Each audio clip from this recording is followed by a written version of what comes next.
Hey guys, it's Laura Landers and this is Morning Matcha, where I talk about basically anything I want. And this morning I'm going to talk about how to know you're a multi-passionate person if you are one, how to navigate through it, and especially if you're trying to figure out how to use that in your career, I'm here to help. So without further ado, let's get started.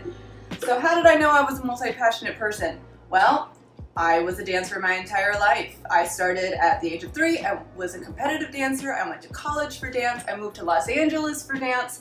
And then I realized I hated the industry. I know I have a lot of wonderful dancer friends that are in it, and great for you. I'm not that way. I hated it. I love to dance, hate the industry.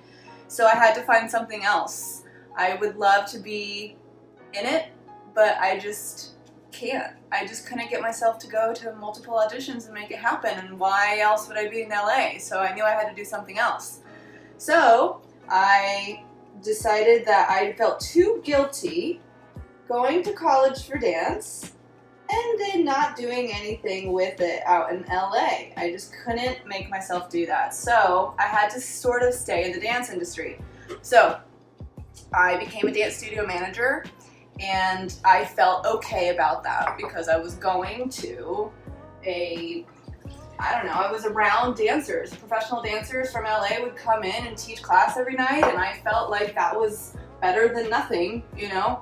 So I made it happen, and I stayed a dance studio manager for 4 years. And I realized I was really good at organization, administration. I basically ran the studio for 4 years, and I was so energized by it for so long until I wasn't. And I realized then that I can do other things. Like during those 4 years, oh goodness, I did so many things. I designed clothes for a clothing line. I designed jewelry. I was given an opportunity to be a TV host on a legitimate network, and there's so many things. I organized people's closets, like I did so many things, and I loved all of them, and I was really good at all of them. And so I knew that I had all these passions, and I just didn't know what to go after. I had it like written down on my vision board, how confused I was, and I was just too fearful to move forward because I just didn't know what was the right thing for me. And I think what it really boils down to, and if I would have known this then, I think I would have been further along, but to each their own, honey. So I had to boil it down to, like, what is the core value? What is the core value or the core reason you have to go after your one thing? Because you should only go after your one thing, because you can't spread yourself thin and be good at everything. So that core thing to me was the joy of it and the love of it, and TV hosting brought that to me. And the beauty with TV hosting, I mean, I'm not trying to sell it to you, but basically you can like be all these other things as part of your brand. So it kind of worked out for me because I have all these passions that I just couldn't really let go of.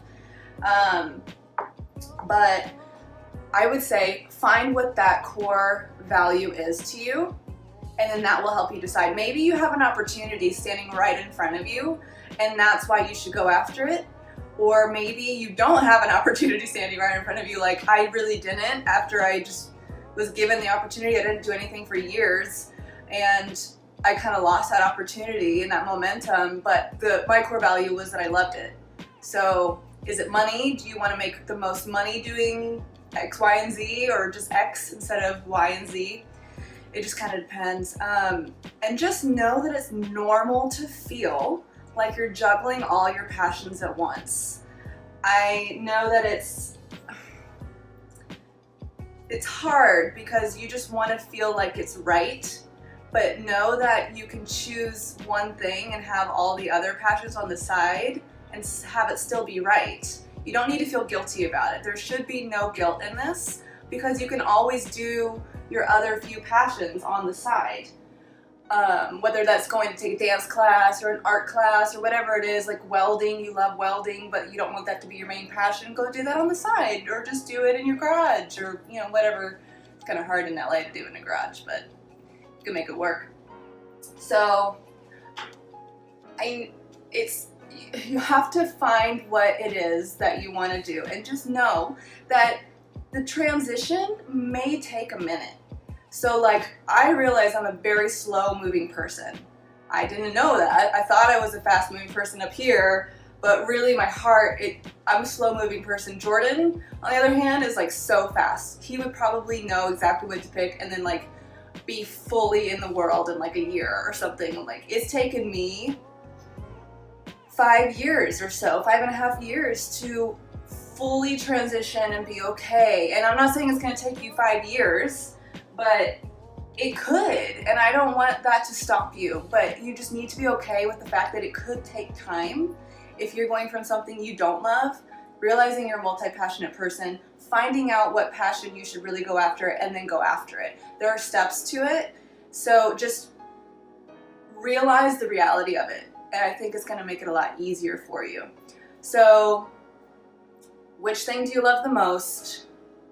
Go after that. Even if you have a breakdown every week about it, just realize that that's okay. Know what your core value is and keep going after that, because that's the only thing that's gonna get you through. Because I, no joke, have a breakdown every week. Like, is this the right thing? It is. It is for me. Even if it doesn't feel like it once a week, that doesn't mean anything other than I'm scared. That's all it means. And just so you know, if you're wanting to make all your passions into one job, you can absolutely do that. Like, it may not be right now, or it may absolutely be right now. Like, I just kind of lucked out that all the things I'm passionate about, I can kind of do with TV hosting. Like, I know that I can't design clothes as my job as a TV host, but maybe one day I can, you know? So you could try to tailor your life that way, and then, baby honey, you're living a dream. But otherwise, take your time. Have grace for yourself. So here's the takeaways before I froth my milk.